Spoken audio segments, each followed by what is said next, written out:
Um Fusca, não com um, mas sim dois motores, com dois brasileiros e uma corrida. A quase perdida história de uma das corridas mais emocionantes, hilárias e divertidas que poderíamos presenciar. E claro, com muita gambiarra e luta, tal qual somente um brasileiro poderia nos proporcionar. Se você não sabe que corrida estou falando dos célebres 1000 quilômetros de Guanabara em 1969.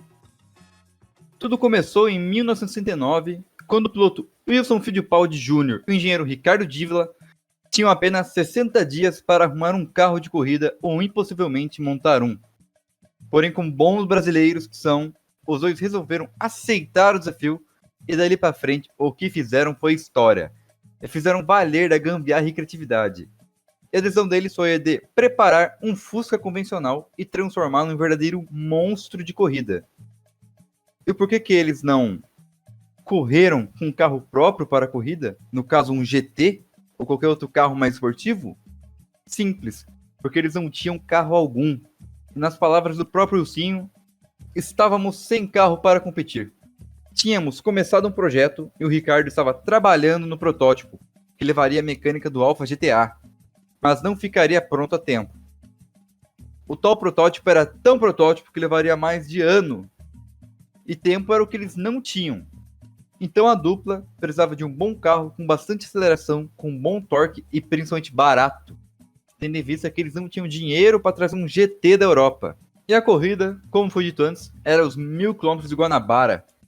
Em tal corrida, haveria simplesmente a presença dos modelos como o lendário Ford GT40, o inglês Lola T70 e o puro sangue italiano Alfa T33. Todos esses carros lendários contra um Fusquinha. E bem, falando assim, até parece que iria ser um massacre.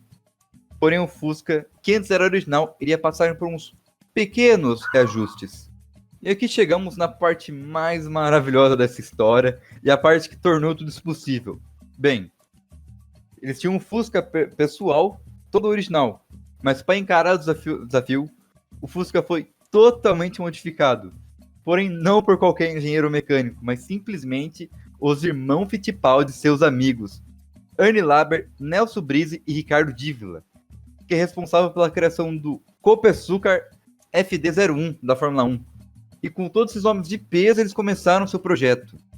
Primeiramente, eles tiveram a ideia de preparar um motor que tinha à sua disposição. No caso, o maior motor da Volkswagen na época, o 1300 original do Fusca. E eles fizeram, e após a preparação do motor, ele ganhou mais 300 cilindradas, indo para um total de 1.600. E agora contava com carburadores Weber, com colete especial e comandos bravos, resultando num impressionante número para a época de 130 cavalos. O que, levando em conta o peso e potência do carro, era impressionante. Mas ainda muito longe do peso e potência desenvolvido pelos GTs da época. Pensou-se então em aumentar ainda mais o motor. Mas como foi dito pela equipe, pensamos então no motor 2 litros. Ponderei que para atingir essa cilindrada, teríamos que mudar o curso de virabrequim, camisas, pistões, e com tudo isso, o bloco não aguentaria. Ia ser explosão na certa. E foi aí que Arie Leber teve uma louca e ao mesmo tempo genial ideia, a de juntar dois motores para trabalharem como se fosse somente um, unindo assim dois motores de 200 cavalos cada e aliviando ao máximo o peso do Fusca, que chegou a pesar 500 quilos, porém no final ficou com incríveis 400 quilos, e nesse estado estava páreo para competir com seus concorrentes. Nelson Brise assumiu o comando do projeto. Arie Leber refez quase toda a carroceria com fibra de vidro.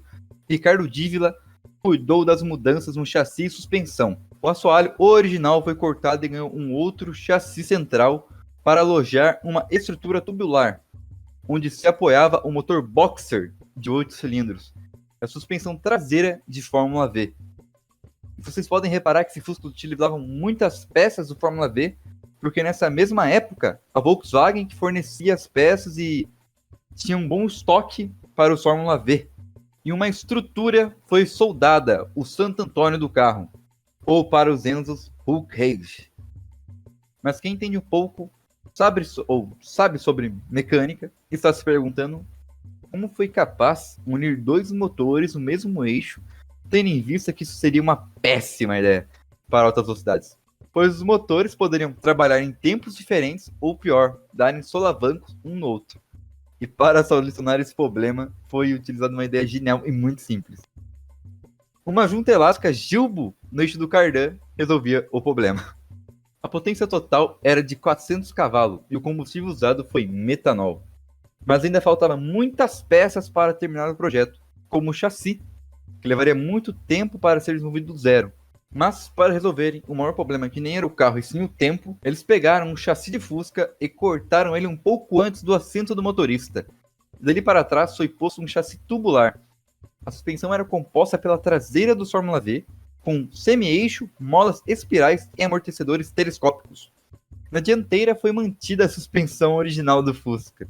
E para frear todo esse foguete, e para completar o projeto, foram utilizados freios de um simplesmente Porsche Spyder que estava abandonado em uma piscina. Também foi aproveitado seu câmbio de 5 marchas invertidas. Se eu não me engano, quando o câmbio invertido é que a marcha ré tá lá para a direita e não para a esquerda. E a caixa de direção, juntamente com os radiadores do mesmo Porsche, foram utilizadas. Mas na hora de juntar todas as peças dessa loucura, tiveram um problema.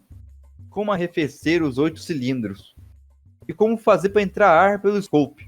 E quem também não sabe, o Fusca, o motor originalmente dele fica atrás, e esse é o ponto, fica atrás e não tem radiador Fusca, porque o motor refrigera ar. Então havia o problema de como é que ia colocar o radiador para refrigerar o motor e como é que ia fazer entrar mais ar nos 8 cilindros. E novamente, outra gambiarra misturada com ideia genial surgiu. A ideia foi de inclinar o vidro do para-brisa para o ar entrar por um fundo falso montado no teto do carro e ser guiado por tubos que levavam até os motores e aos radiadores. Juntamente, os escapamentos foram todos reunidos em uma única saída, que segundo o Ilcinho produzia um ronco maravilhoso. E para finalizar a obra, o Fusquinho calçava pneus Dunlop de competição com rodas de 8 polegadas à frente e de 10 polegadas atrás. E assim estava construído, em menos de 2 meses, um dos carros mais incríveis existentes, na minha opinião. E para guiar essa máquina, estavam apenas os irmãos Fittipaldi. Wilson Fittipaldi Jr., piloto de Fórmula 1, e Emerson Fittipaldi, simplesmente bicampeão mundial de Fórmula 1. Porém, na época, os dois ainda não tinham esses títulos, pois essa corrida aconteceu em uma pausa que teve na temporada de Fórmula 3, se eu não me engano. Dá início aos testes, e o senhor conta como que era o desempenho do carro. Deu para ver que ele empurrava uma barbaridade. A estabilidade era satisfatória, pois o motor central sempre dá coisa boa.